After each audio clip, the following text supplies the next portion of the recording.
of Macalester College fall semester.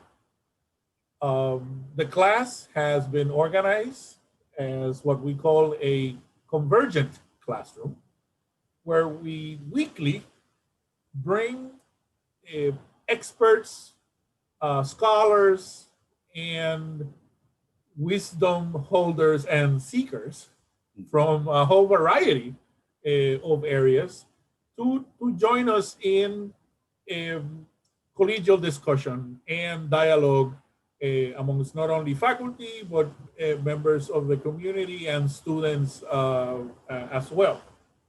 Today, we have the honor of having with us a dear friend and colleague. Uh, I, I, I'll be remiss if I don't mention that my last visit on actual plane visit before the COVID-19 lockdowns began last March was a trip to participate in Dr. Agyeman's class. And that day of sharing and dialogue at Tufts University ended with our families breaking bread at a local restaurant, which I cherish and keep as part of my last not socially distant activities before this COVID-19 pandemic. Dr. Julian Agyeman is professor of urban and environmental policy and planning at Tufts University. And he's a co-founder and editor-in-chief of Local Environment, the International Journal of Justice and Sustainability. He has a very long vida. So for the sake of time, I am going to bring Mr. Dr. Agyeman in and thanking him for sharing some of his time with us today. Thank you, Cecilio. You know, you were the last person that I hugged that I didn't know, kind of thing, when we first met. So that was, yeah, this was definitely pre physical distancing. So absolutely, yeah. So I'm going to share my screen. Oh, can you enable me to share this, to take the screen, Cecilio?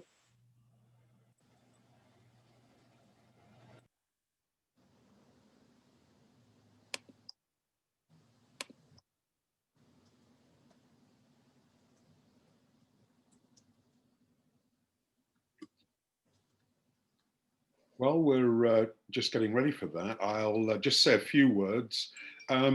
So what I'm going to do today is really try and challenge you to think a bit differently. I'm not actually going to talk about energy justice, but I'm going to talk about a lot of other justice related issues, which I think will be really of interest to you as you think about energy justice. So I'm going to talk about a much broader concept of what I call just sustainability.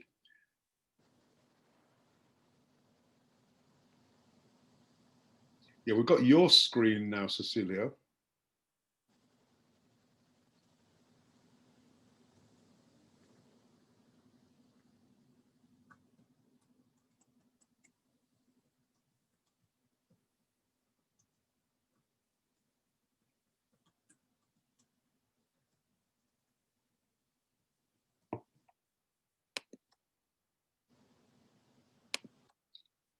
Okay, here we go. Okay, can everybody see that? Just put your thumb up. Cecilio, can you see that? Okay, perfect. Great. Okay, let me just check. Okay. Okay, so the topic of my talk is just sustainabilities in urban planning and practice, basically because that's what I really work in these days. And as I say, I think, you know, you're going to find some of the concepts I talk about very relevant to the work that I believe you're doing in climate justice. But I always start out with a land recognition, and I want to recognize that I'm presenting on the unceded and traditional territory of the Wampanoag and Massachusetts people, and I want to pay my respects to their elders, their past, their present and future, and commit to a principle of respect and care as part of this meeting. And some of you might know that this is 400 years ago since the Mayflower set sail from Britain and arrived on the shores of Massachusetts. So it's a particular... is a federal grant program committed to ending homelessness, which the federal government is directly to nonprofit work. Can we all mute our microphones? Can we please mute our microphones? Thank you very much. Thank you. So let me tell you a little bit about Just Sustainabilities. This was my first book in 2000, and it was a groundbreaking book in many ways, even though I say so myself. Most people were talking about sustainability as if it were just about the environment. And if we were to go out onto the streets around Macalester, if we were to go to the streets of Minneapolis, St. Paul, and ask 10 people what they thought sustainability was, most people, 9 out of 10, would say, well, it's about the environment. And yes, it is about the environment. That's very important. But it's also about social justice, because I can envisage a world where we could legislate for green legislation. But if we had the same social injustices that are manifesting themselves today, could we really say we lived in a sustainable world? So this book focused explicitly on equity and justice as part of sustainable development. It wasn't one chapter or 2 chapters, it was the whole book. We invited authors of the chapters to think through energy, food, all of the things they wrote about, but with the lens of equity and social justice. So what we were thinking about really was what links environmental quality and human equality. Because 20 years ago, if you looked at the groups pushing the notion of environmental quality, they were all environmental groups, Friends of the Earth, Greenpeace. On the human equality side, it was groups like Amnesty International. Nobody was talking to each other. And yet, in 1988, and Cecilio and I are old enough to remember this, there was something that really shocked the world, and it happened in the Amazon. And it was the killing of Chico Mendes. Chico Mendes was, according to Friends of the Earth in London, where I was at the time, they said, oh my God, they've killed a green campaigner. But actually, Chico Mendes was the president of the Brazilian Rubber Tappers Union. He was a social justice advocate. He was about human equality, but he realized that the environmental quality of the rainforest was inextricably linked to the life chances, opportunities, economic opportunities of the rubber tappers. So in many ways, he was both a proponent of environmental quality and human equality. And what we find is many people in the global south understand this, that we can't have social justice without environmental quality, and we can't have environmental quality without social justice. And if you think of some of the countries in the world that are really trashing their environment, they're also trashing social justice as well, and often committing human rights abuses. So we argued that sustainability can't be seen simply as a green or environmental concern, important though these green aspects are, and that a truly sustainable society is one where wider questions of social justice, social needs and welfare, and economic opportunity are related integrally to the limits of supporting ecosystems. I don't usually advertise other people's books. I'm an academic. I want you to buy my books, but this book, if you're interested, is really worth it. 2009, The Spirit Level, why equality is better for everyone. And the interesting thing, these authors, 2 British authors, collected 40 years of data from across the world. And here's the headline: it's not poverty that is literally killing us, it is inequality. Poverty is bad, yes, but the gap between rich and poor is growing. And in this book, they show incontrovertible data of the correlation between the bigger the gap between rich and poor, the more teen pregnancies, the more prisoners, the more drug abuse, every social malaise was heightened as the gap between rich and poor grew. The other interesting thing they found was that as the gap between rich and poor grew, there was a strong correlation with advertising revenues. Advertisers love inequality. Inequality sells because the poor start buying on credit to try and get into the middle class into the upper middle class into the rich into the super rich, and the super rich want to be Jeff Bezos. Okay, that's what it is. So the point they make in this book is inequality heightens competitive consumption, keeping up with the Joneses. But what, from your point of view as energy justice people, is very interesting is what does competitive consumption drive? It drives our carbon footprint. So my first big point for you is, if we want to do something about climate change, yeah, let's talk about sustainable transportation. Let's talk about sustainable agriculture. Let's talk about all those things. But we need to also think about lessening inequality within and between nations. How often do you hear Bill McKibben or anybody at 350.org talking about inequality as part of climate change and the need to lessen? So my point here, from a just sustainabilities point of view, is that if we really want to understand this idea of sustainability, of just sustainability, we have to focus on both human equality and environmental quality together. So let me give you a definition. Just sustainabilities is the need to ensure a better quality of life for all, now and into the future, in a just and equitable manner, while living within the limits of supporting ecosystems. And inherent in that, there are 4 conditions. We need to improve people's quality of life and well-being. We need to meet the needs of both present and future generations. We need to ensure justice and equity in terms of recognition, process, procedure, and outcome. And I just want to say that first premise, recognition, is really important. Black Lives Matter, Me Too. We are witnessing at this very moment increasing cries around the world for recognition. Indigenous people's rights, First Nations rights in Canada, Aboriginal rights in Australia. If we do not embark on a process of recognizing people's right to exist, how can we ever talk about reconciliation? We can't. So we need to think of this expanded notion of justice. And I think that's a very important thing for you to think about in terms of your thinking about climate justice.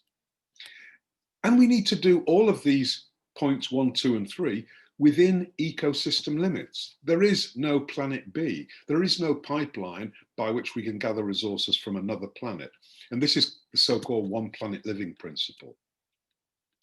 Now, I want to give you 2 overarching thoughts on urban planning as they relate to this, because obviously I'm in urban planning. And one thing that I think is really important to understand, that urban planning is about managing our coexistence in shared space. We need to get much better at coexisting in shared space. Nobody owns space. And I'm not talking about outer space. I'm talking about the spaces that we occupy, the places we occupy. How do we coexist in shared space? That's what we as urban planners think about. And whether it's environmental, transport, housing, or other conflicts, we're sharing this space. We're trying to coexist with others who are increasingly different from us. They might be immigrants. They might be people of differing sexualities, of differing, all kinds of differing identities. How do we coexist in shared space with people who are extremely different to us? It's both a challenge, but it's an unrivaled opportunity that is presented. And then I also want you to think about the relationship between belonging and becoming. Now, you're thinking about climate justice.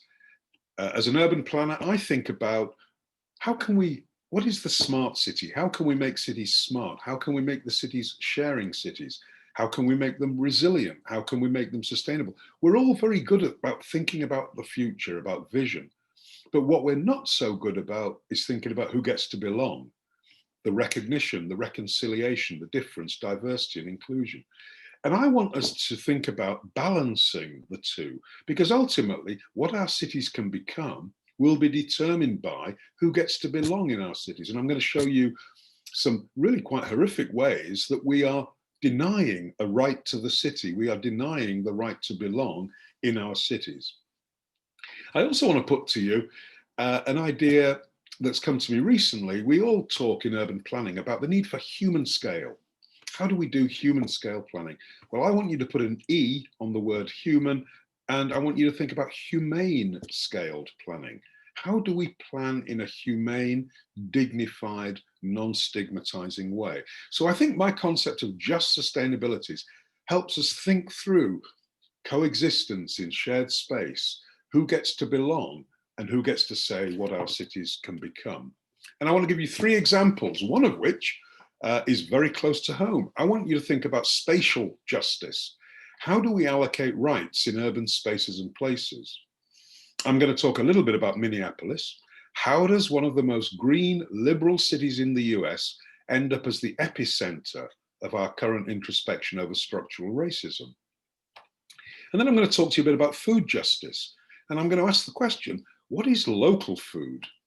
The alternative food movement is obsessed with local food, farmers markets. Well, what is local food in an intercultural and diverse society? So let me start with spatial justice.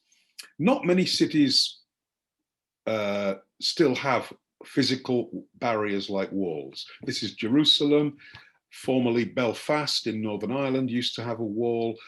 Nicosia in Cyprus is split between Turkey and Greece. There are some cities that have walls, but most cities in the US, there's a railway line, there's a freeway, there's a creek or river, and on one side they live and on the other side you live.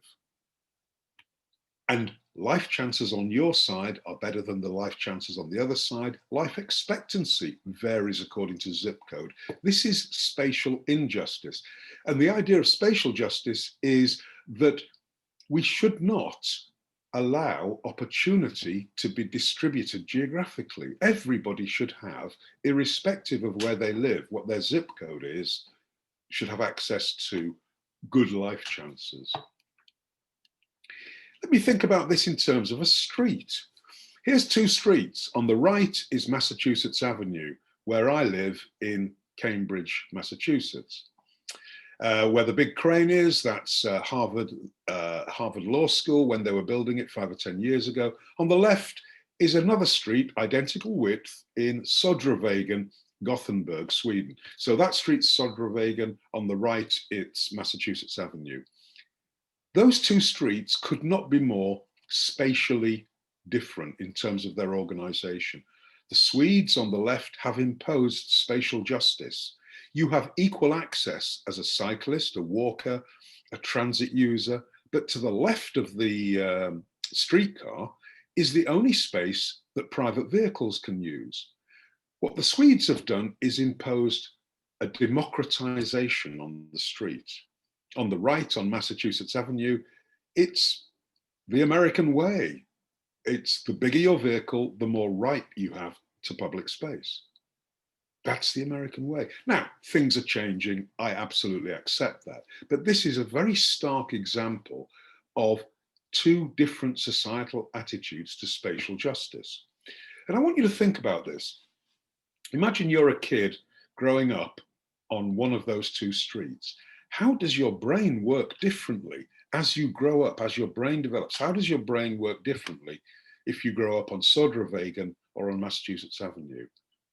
There's a good PhD research question. Now, we know from the data that car traffic decreases social interaction. Here's 3 streets. One has heavy traffic on the left. On the right, we have lightly trafficked street. You can see there's much more interaction and friendships across the street on the lightly trafficked street than on the heavily trafficked street. And you might say, well, Julian, what's the just sustainabilities point of view here? Who lives, statistically proven, who lives on more heavily trafficked streets? People in low income and minority communities. Who lives on the lightly trafficked streets? Middle and upper income groups. The lightly trafficked streets have what we call traffic calming measures to stop cars going very quickly. There are more deaths on the heavily trafficked street than the lightly trafficked street. And again, the data is all there. It is incontrovertible. So spatial justice is a very important issue, both on streets and within cities more generally. I wrote a piece recently about poor and Black invisible cyclists. What's really interesting as an urban planner is when we do cycle counts, most of them are done in downtowns. And the cycle count is just click, click, click, click. There's a cyclist. It doesn't record the gender, the race or ethnic group. And most Black and poor cyclists cycle in the neighborhoods. So they're not part of cycle counts. This is why I call them invisible cyclists. So when I hear city planners say, oh, we need more bike lanes. Yeah, we do. But we need more than just bike lanes because Latino cyclists face fatality rates 23% higher than whites, African Americans 30% higher. And you can see why, because they're on the heavily trafficked streets in their neighborhoods. And it's not only death, it is also biking while Black, if you like. An investigation by the Tampa Bay Times found that 80% of 2,504 bike citations issued by Tampa Bay police were issued to Black bikers, despite the Black population making up just 25% of the city's population. Crazy, you might think, and it is. So it's not just about physical infrastructure. We need to think about the way Black and brown bodies are policed and about the ways that they are enabled or not to move around in cities. Now, there is good news. During the Bloomberg administration, we had a real rethink about some of the downtown streets. On the bottom right is Broadway. That is now a people street. So yes, we can in the US.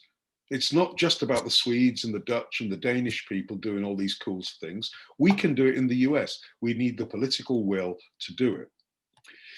But I mentioned before about humane scale planning. Well, here's what we do in terms of inhumane planning. We try and stop skateboarders with bolts on walls. We try and stop homeless people sleeping by putting armrests on benches. We even put those horrific studs.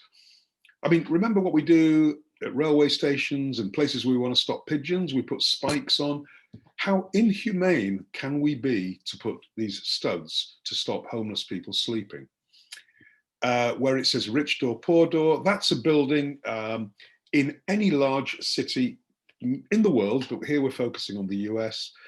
A developer who wants to make a building like that, usually by law, has to put in some low income or affordable housing. What some of them have done, though, is put a separate entrance round the back for the poor people when the rich come in through the boulevards and go in the high-speed elevators right up to their penthouse suites. Bottom left is a bridge in Seattle where there was a homeless problem. So the city of Seattle thought, I know what we can do. Let's put bike racks there to deter the homeless people. And it worked, but the city of Seattle biking community was up in arms. They said, you must not use sustainability infrastructure, bike racks, to try and move people on. We need policy solutions. Now, one of the sort of ways of thinking about this is my friend Elijah Anderson, sociologist at Yale, and he talks about what he calls the cosmopolitan canopy.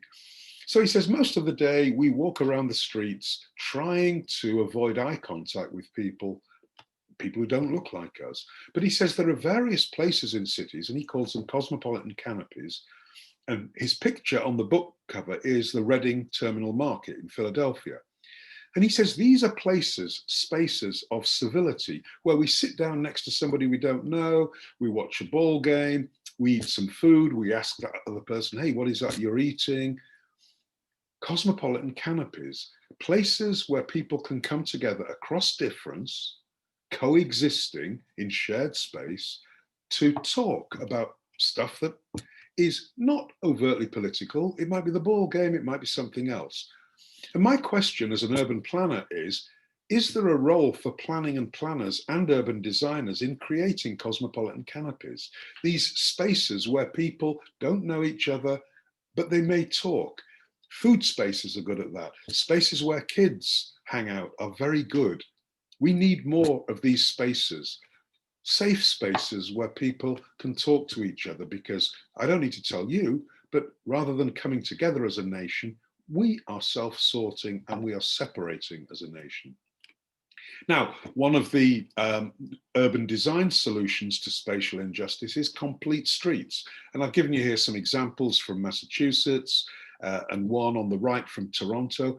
Every city, St. Paul, Minneapolis, has complete streets policies, policies that decenter the automobile as the primary user of the street and recenter the cyclist, the pedestrian, the public transit user. Now, this sounds great, and it is great, but what is a complete street? Who gets to say what a complete street is? Remember my point about who gets to belong? Who gets to say what a complete street is? And on the bottom right there, we have the sort of cookie cutter design that we urban design and urban planners love. And then on the left, we have a street that really, the designers designed the street, but then we got what is called a social ecology of the street. That street displays a social ecology. What is interesting and fine about that street is that it's a market, it's a people street.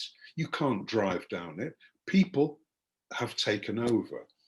And the point of Doreen Massey, is that streets aren't fixed places.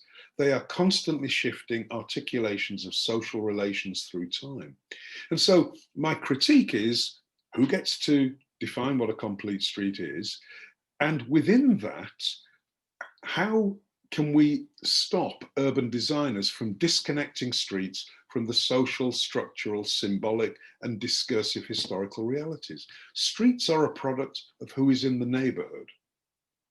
And that's what we should remember. Los Angeles is a very good example. It's a multicultural metropolis. Two of the biggest ethnic racial groups are Latinx community and Southeast Asians. What is one of the great contributions, cultural artifacts of Latinx and Southeast Asian culture? It is street food. It is street trading. But LA, with its complete streets policy until very recently, used to ban street traders. These were illegal. And then when Mr. Trump came to power, LA quite rightly decided, hey, we've got to decriminalize this, because otherwise ICE enforcers could just go and pick people up off the streets and kick them out if they were undocumented. How can we say a street is complete if we deny the two key cultural groups in the city their right, their cultural right to street food vending? Now, one of the big problems, though, with complete streets is it costs money to live on them. And if you notice neighborhoods in St. Paul or Minneapolis where they've done the complete streets thing with the bike lanes, the bus lanes, bump outs, more trees, seating, what happens? Rents go up, house prices go up. So my book on the left is called Incomplete Streets. I don't disagree with the idea of complete streets, but I want to know who gets to say what it is and how do we disconnect complete streets, sustainable streets, green streets from gentrification and displacement. And so this book series that I edit has got a whole series of books on green gentrification, on this idea of just green enough.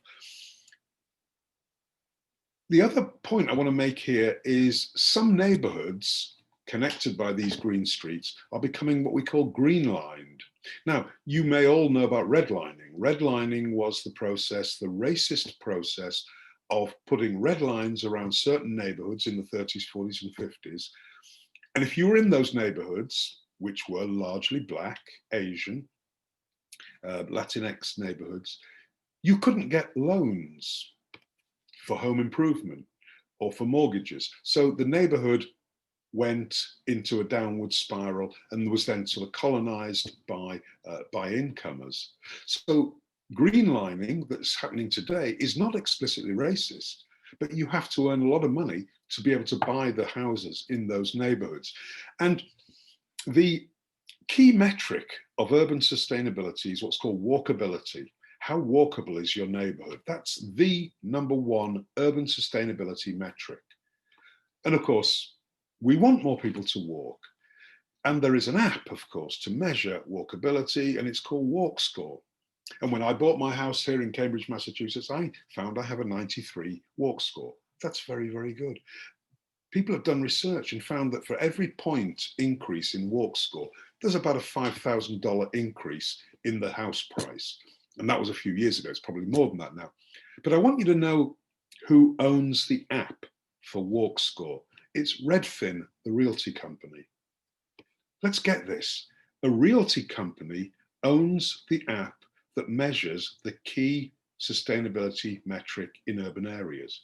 We have compromised and commodified sustainability to the point now where a real estate company owns the means of measurement of urban sustainability. That's a rather worrying fact. Just very briefly, urban parks, similar sort of thing as streets.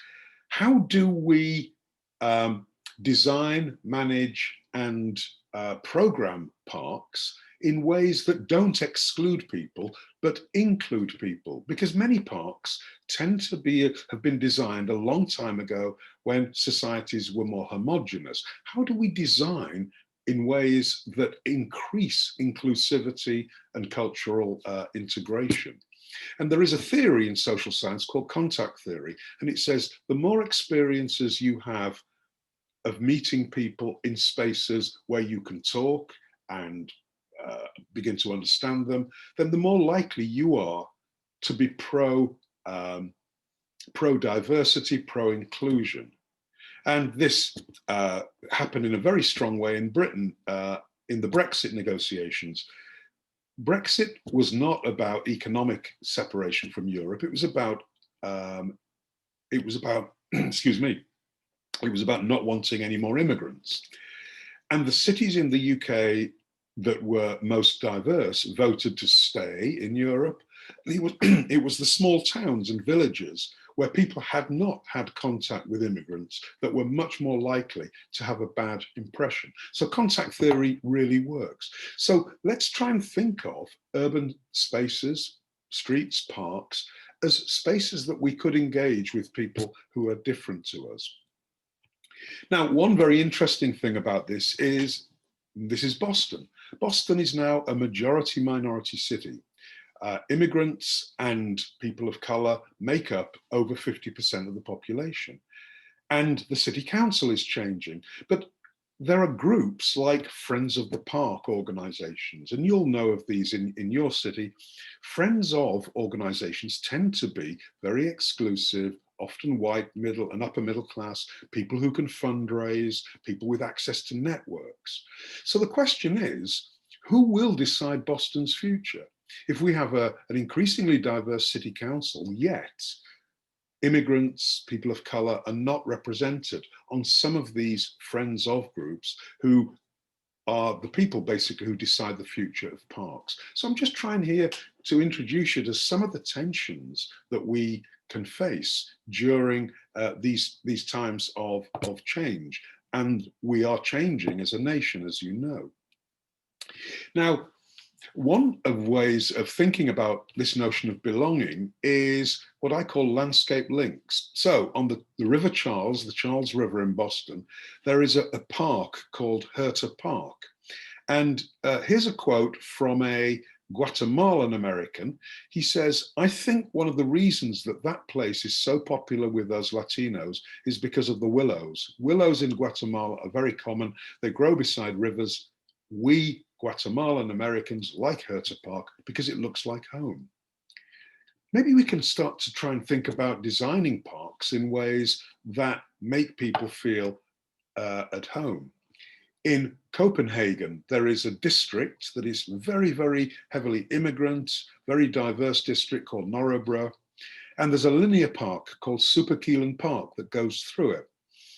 And the Danish or the city council said, hey, how do we make this space inclusive? How do we get people involved in this space? So they held these big public meetings and people said, I want to see some cultural artifacts from my country of origin in this space. I urge you to Google, look at some of the videos, find out more about this, because this is a different part or process.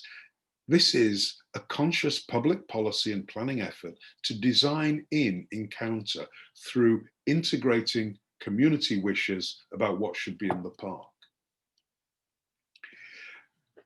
My friends at the University of Sheffield in the UK in the Department of Landscape have what they call the Transnational Urban Outdoors Research Group.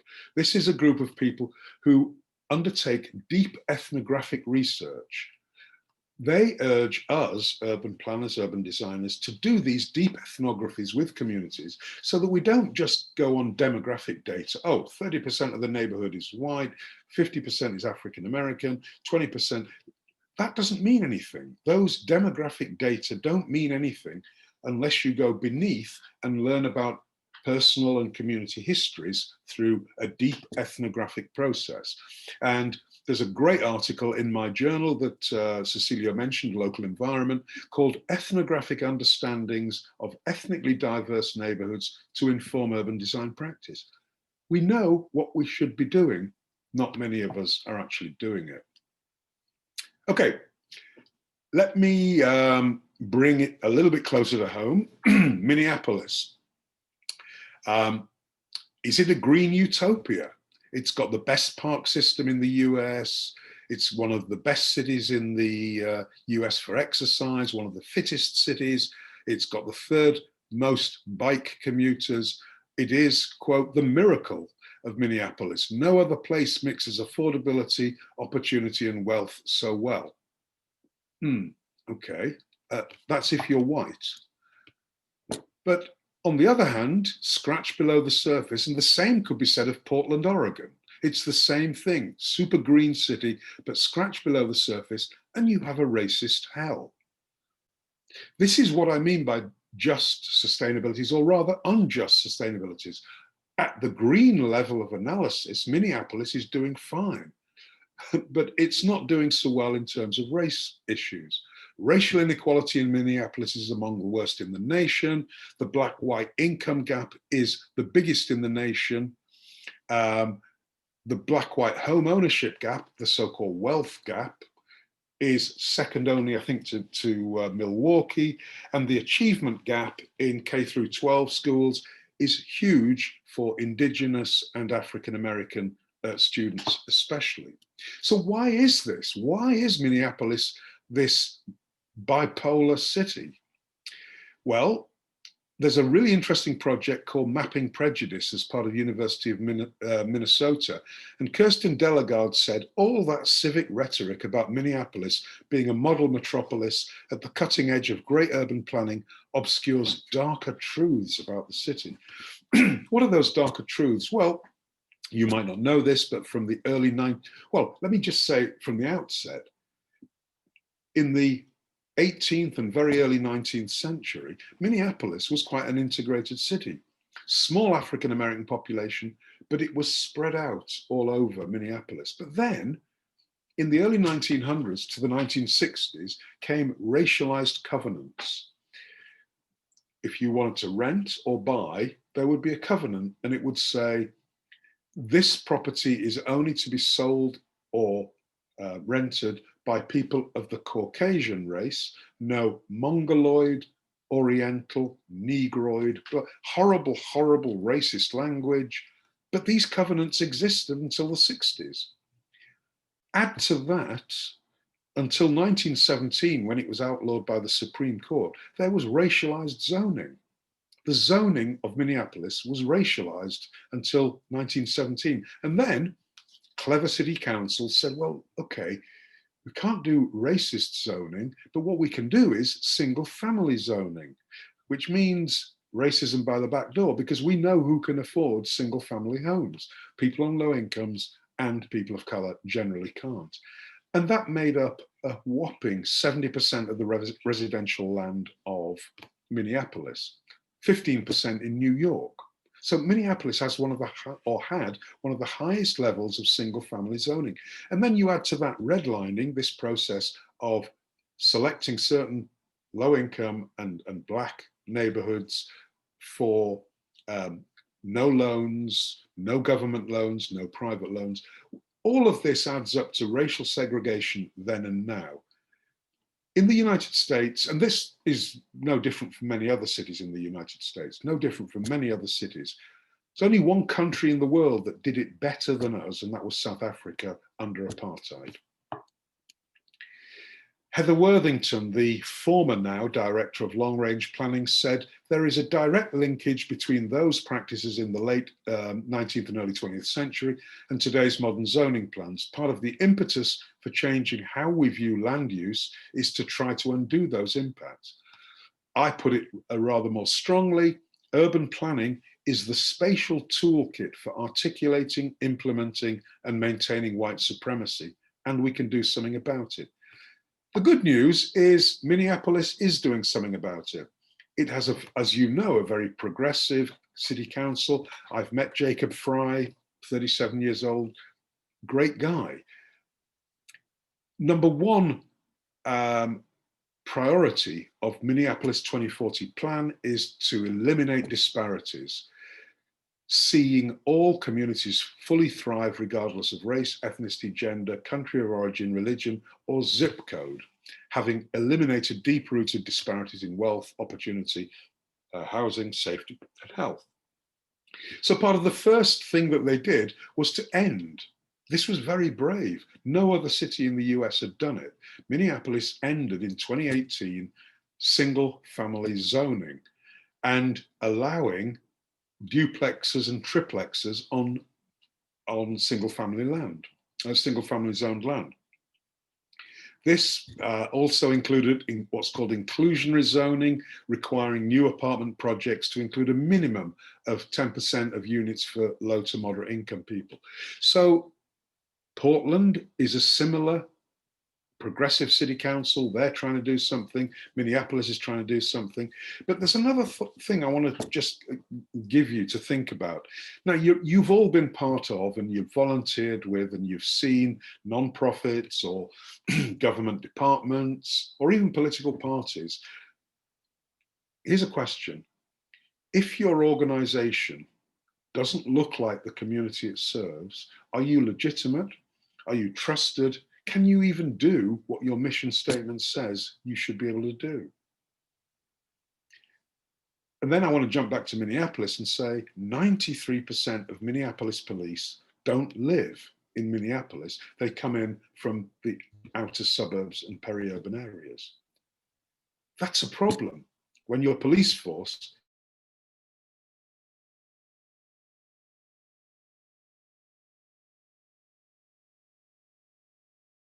an EMT, a public school teacher, a police officer, you have to live in Boston. Imagine defusing a situation where the cop is looking at you and you think, my brother went to school with his sister. You know what I mean? You've got some connection. There's something that might help to diffuse a situation, whereas a Minneapolis cop who lives way out in the boonies and comes in, are they going to be as able to diffuse a situation when there's no human connection? Okay, finishing up for the next 10 minutes by looking at food. And again, another book possibility here if you're interested, Cultivating Food Justice, Race, Class and Sustainability. So the question I asked you is, what are local foods in intercultural societies? Because you know this, everywhere you go, buy fresh, buy local, buy fresh, buy local. What is local? I'm a geographer, and I can tell you there is no such thing as local. There's no 100-mile or 50 miles around Minneapolis or St. Paul, well, that's local. Local is a relative concept. It's whatever Sally, Cecilio, and I agree is local. Yet the food movement, the alternative food movement, is obsessed with local farmers markets and CSAs, community supported agriculture. But let me tell you the story of George sadly now, the late George and his wife, Julia Bowling. They are two tobacco farmers in Maryland. From the early 1990s, the state of Maryland has been offering grants to get people out of tobacco farming. And so they thought, how do we diversify our farm? Being the good American entrepreneurs that they are, that signboard that says African produce is now their farm signboard. So what are they doing?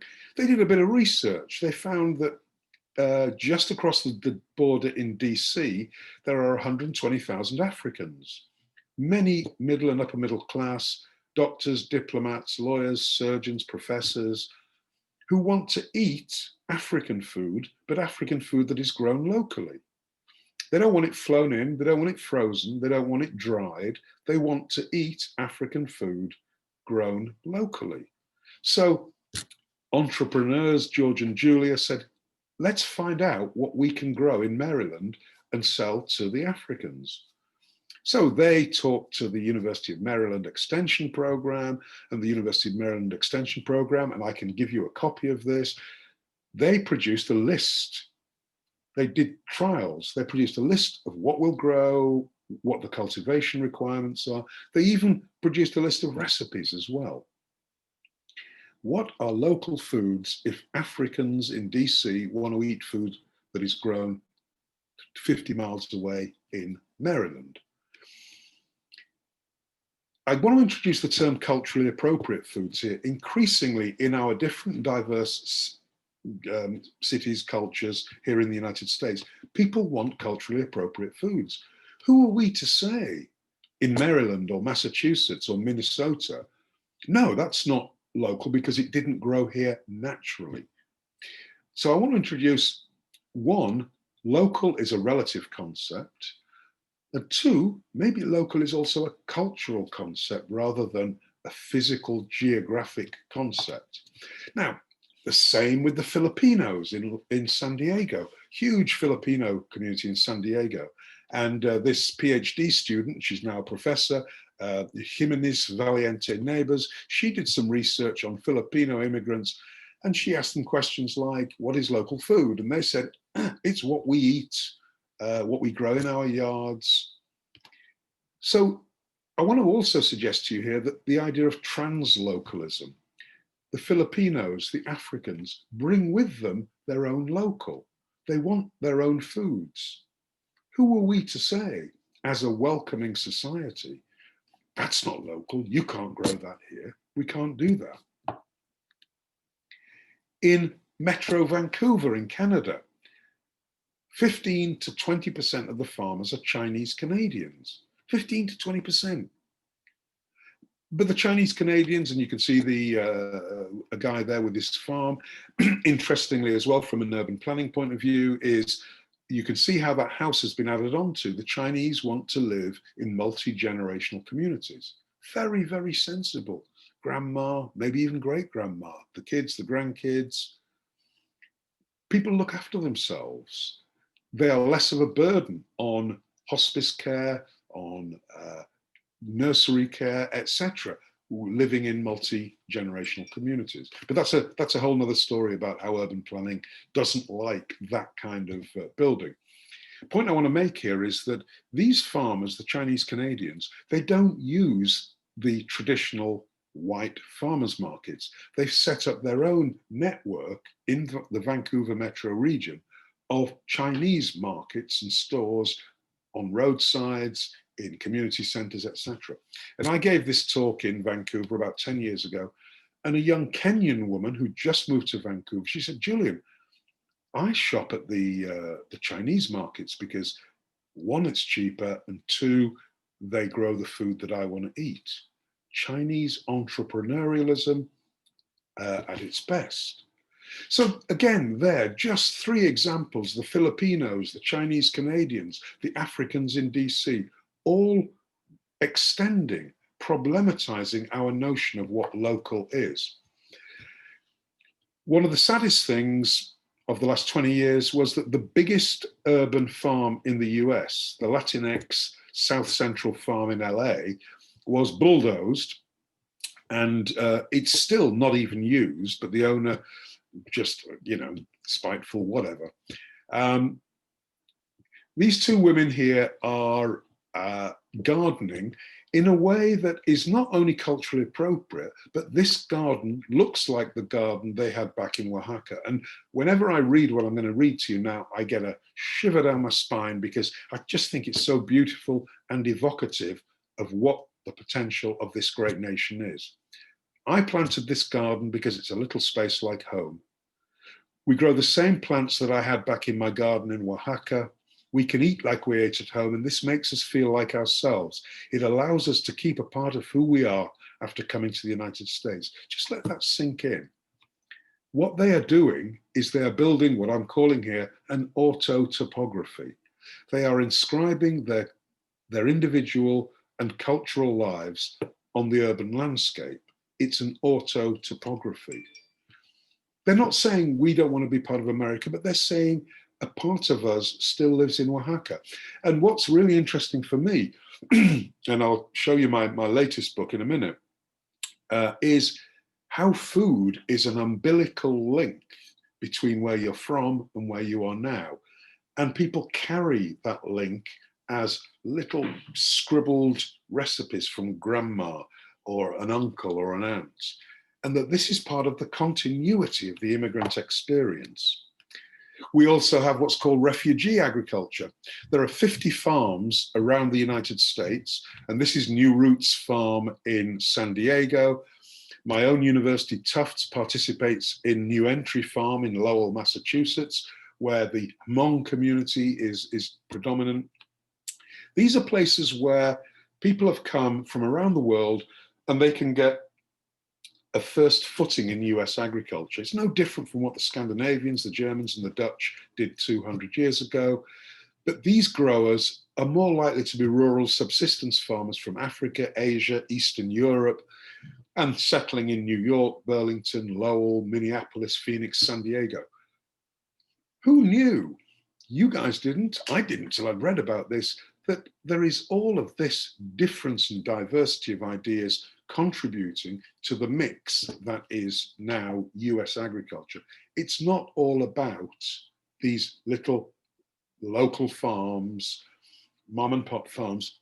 It's very much different, and it's people expressing themselves in and on the landscape. And the book that I mentioned, my latest book, is precisely on this. It's called The Immigrant Food Nexus: Borders, Labor and Identity in North America. And it's about the intersection of food and immigration. And so two interesting things here. My co-editor, Sydney Giacalone, was an undergraduate at Tufts. She got herself into my graduate food justice class, and she and I wrote an opinion column for the Boston Globe.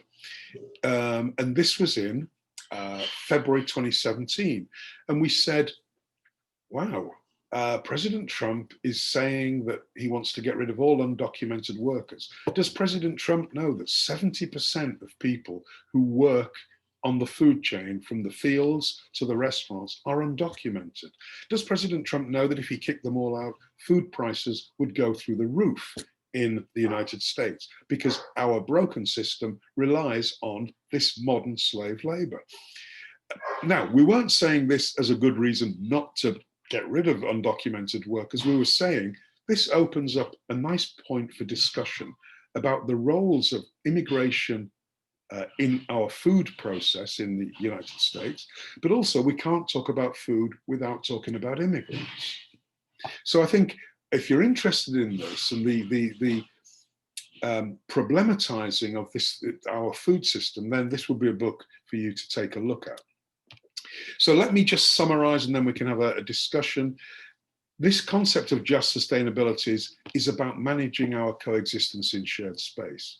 It's about fostering belonging, recognition, difference, diversity, and inclusion, and thinking about what our cities can become. Let's not stop dreaming about visioning the future. That's what we've always done as sustainability and urban planning advocates. It's about fostering engagement and belonging using this deep ethnographic method. It's about engaging in intercultural, culturally competent planning and policy making. It's about practicing humane scaled and human scaled urban planning and design. And I want to leave you with something that is deeply, deeply important. Social justice never simply happens in planning processes in life. I will give you a signed copy of all of my books, any one of you who can find an example of a policy or plan that was built around environmental, economic, or technical objectives that somehow led to greater social justice and equity. We need to center social justice and equity. We don't get to social justice and equity unless we center social justice and equity in our planning and policy making. So social justice and equity must be intentional, implicit, and front and center in our work. Climate justice, similarly. We can't make climate plans for efficiency, environmental reasons without centering social justice and equity. We will never get to climate justice unless we center that. Thank you.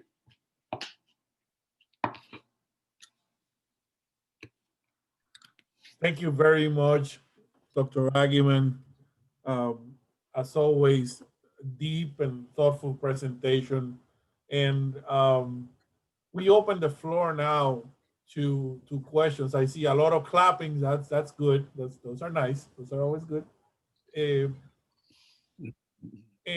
Please feel free to open your microphone, and if you can identify yourself, please, and where are you joining us from? Let's go ahead with the questions. Hi, my name is Finn. I'm one of Cecilio's students. I'm in Wellesley, Massachusetts right now. So, as an urban planner, I wanted to ask you, where do you think the disconnect between the fact that the disconnect and the idea that wealthy communities are the communities that are green when another colleague, Dr. Diana Hernandez, actually pointed out quite aptly that low-income communities, especially people who are energy insecure, go to extreme lengths to conserve and consume less energy? Great question, Finn. But we're comparing it, we're not comparing like with like here. I'm talking about the physical design of wealthy neighborhoods, whereas what Dr. Hernandez quite rightly is saying, that if you look at the sustainability of lower income communities, they are much more sustainable in the fact that they use far less resources.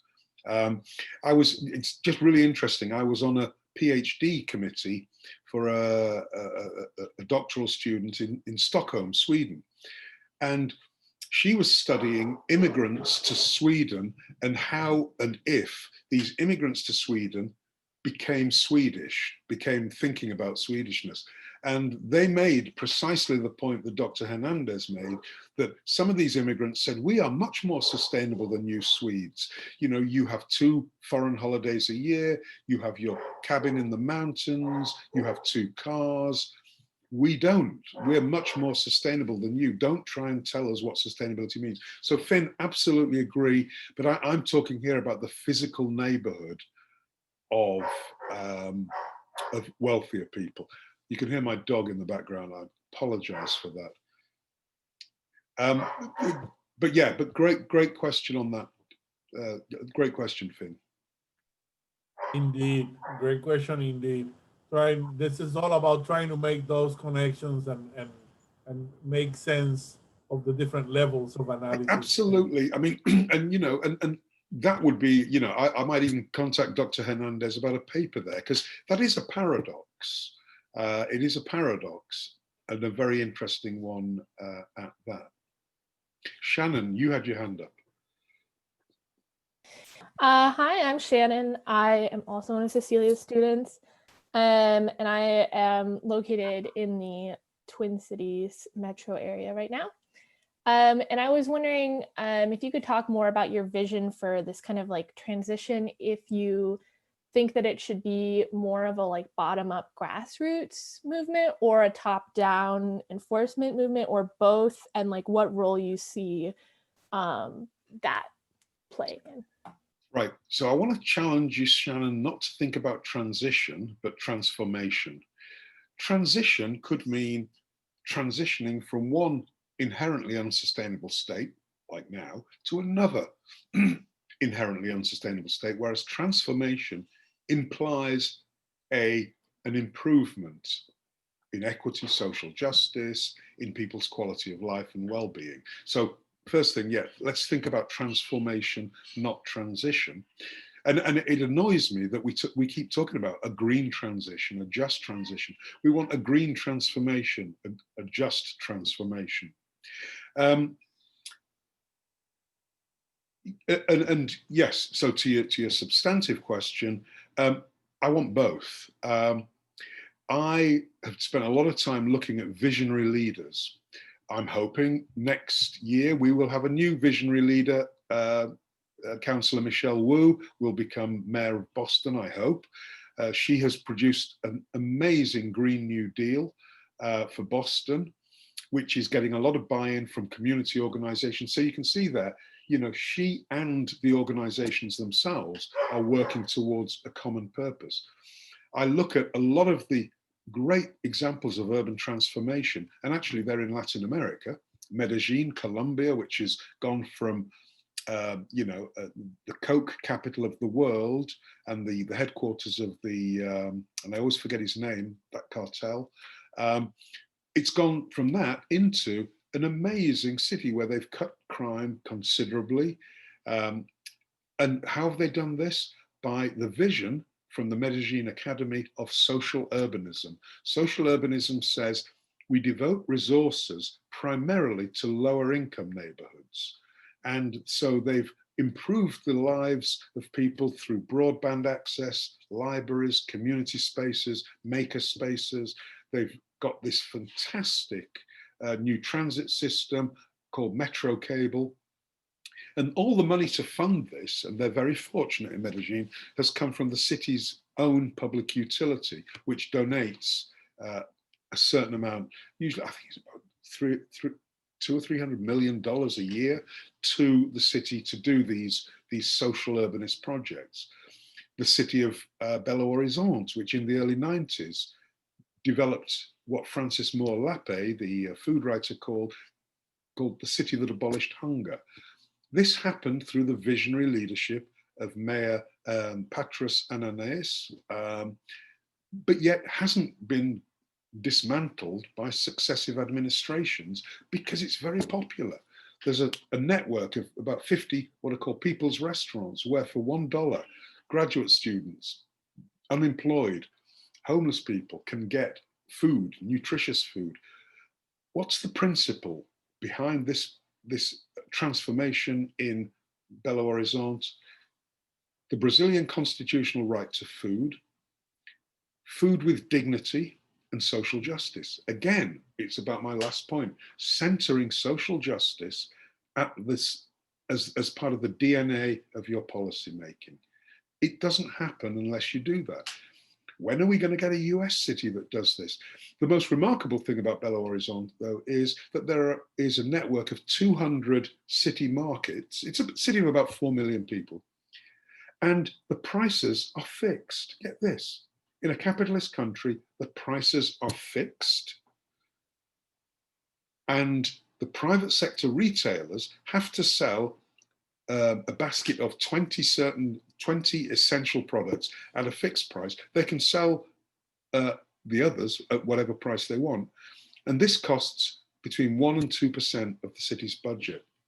If you look at the data on child malnutrition, on child success in school, everything has changed because, as you know, nutrition is so pivotal. The Black Panther Party, what was the first thing they did in the 60s in Oakland was they started school breakfasts. And the FBI tried to stop them because they realized the power of food. So yes, both and, up and down.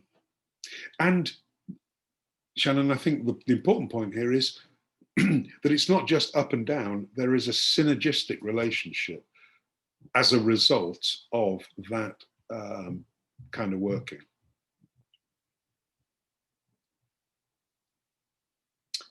Aiz. Other questions? Hi, Professor. It's Aiz James. I'm coming from St. Paul as well. Thank you so much for joining us. And I'm thinking in particular about the piece of your presentation about Minneapolis, because I think you're joining us at a time of kind of great uprising and abolition work. And so I'm really curious what's the role or the contribution of, I think, like uprising movements and abolition practice in the kind of current moment to justice sustainability's framework in the planning and the kind of policy fields over the long term? Great question. Well, you know, obviously, at the heart of just sustainabilities is a commitment to democratic processes. And so when you say abolitionist, are you talking about defunding police? Yeah. I mean, there are many cities around the country that are already experimenting, and certainly in Canada as well. And Boston is now looking at a sort of a civilian corps, if you like, that would attend to mental health, drug and other crises. Unfortunately, we do need at certain times an armed police force, although I come from a country with extremely low levels of homicide because the police aren't routinely armed in the UK. I mean, don't think that there's no guns among the police. The routine Bobby on the street does not have a gun, but within 30 seconds they can call a car and they flip up the trunk and, you know, there's a whole armory. But it does something to you psychologically, just like I was saying about the kid growing up on those two streets. If you walk around in a country where the police are not routinely armed, it does something to you psychologically, Aiz. So yes, commitment to democratic process, and also commitment. I mean, look, you know, let's look at it from the police point of view. We've overstretched them. We've overstretched them. The expectations of what we want from the police have just grown over the years. They've become our kind of dog's bodies in a way, go-to people on so many matters. And many of them are basically no older than you. You know, do they have experience in doing what we want them to do? No, they don't. So I don't see this as defunding. I see this as reprioritizing for social good. And, you know, we need people with kind of social psychological training working on some of these non-violent, unarmed crises that we're increasingly facing. And, you know, look, a friend of mine's an EMT. We used to call people who got on fire engines, we used to call them firefighters. They don't fight fires anymore. She said 80% of their call outs are drug related. We have a crisis, America. Let's rethink our social people, our police, social workers, you know, crisis intervention people. Let's do that. But let's not let the right say we just want to defund the police. That's, I wish that word defund had not been used, because it's not what I think people are talking about. You know, we need to reprioritize where we need those armed officers to go. I wanted to take a privilege spot to try to bring Julian's thought to the issue of disasters that has been in our minds for these past months, whether it's the wildfires in California or hurricanes in the Caribbean or the Gulf of Mexico. More and more, the overuse and the misuse of words like resilience and just sustainability for its own sake it continues to plague disaster theory and disaster management. And as we're seeing, when we have these cascading and multiple events hitting us at the same time, like for example, Puerto Rico after Maria, then the hurricanes, then the COVID-19, and also going through an acute drought at the same time. Images of just bouncing back to normal are no longer viable. So how, in trying to cook in justice and equity issues, as we now try to not necessarily bounce forward, but kind of govern our uncertainty as a new meaning of resilience, just coping and learning and adapting. How does one cook justice in such a convoluted and now complex sets of events linked to these extreme weather events and climate change? Well, I don't know whether you remember, Cecilio, but I sent you a piece that really made me think about disasters, not as these kind of technical freaks of nature, but as part of kind of our mentality is settler colonial on these issues. And we tend to think of these disasters as, one-offs and, oh my God, it's really bad luck. But as you just said, these are cascading and I think we need to think of them as, as parts of a system that is badly out of whack. And that a lot of the people, though, that do disaster and resilience thinking are technical experts rather than people with a much broader set of ideas, let alone a focus around social justice and equity. And I can think of so many instances. I mean, look, environmental issues, environmental justice, climate change, climate justice, food movement, the food justice movement. In every social movement in the US, there is a justice-based corollary because the dominant narrative fails to take justice and equity seriously. I came to the US, out of an interest in issues of environmental justice. I was following the work of Bob Bullard, and he and I are now good friends. In fact, that first book, Just Sustainabilities book, was co-edited with Bob. We have to change our mindsets. I would urge you as students, this is not about changing the technical stuff. It's about changing our mindsets and expanding this notion. I've just written a paper, and it's the first paper on settler colonialism and US cities. Now the Canadians get it, the Australians, the New Zealanders, they understand the role that settler colonial ideologies play in urban planning. But think about gentrification. What is gentrification? Largely white incomers moving into largely neighborhoods of color. What did the settlers, the original colonists do? Largely white people from Britain and Holland coming into native settlements and making changes. Gentrification could be seen as the latest neoliberal iteration of settler colonialism. True. And then if we start thinking that way, we then start thinking differently about how to plan, who gets to plan, who belongs, and who gets to say what our cities can become. So again, I would, you could have no better instructor than Cecilio for thinking about this, expanding the way you're understanding frameworks. This is what I think we need. Whereas too many of my colleagues in urban planning, it's all about the toolkit. What's the toolkit? Let's get the tools right. And then we can, no. We need the frameworks for understanding. And then we can apply the tools, but not before.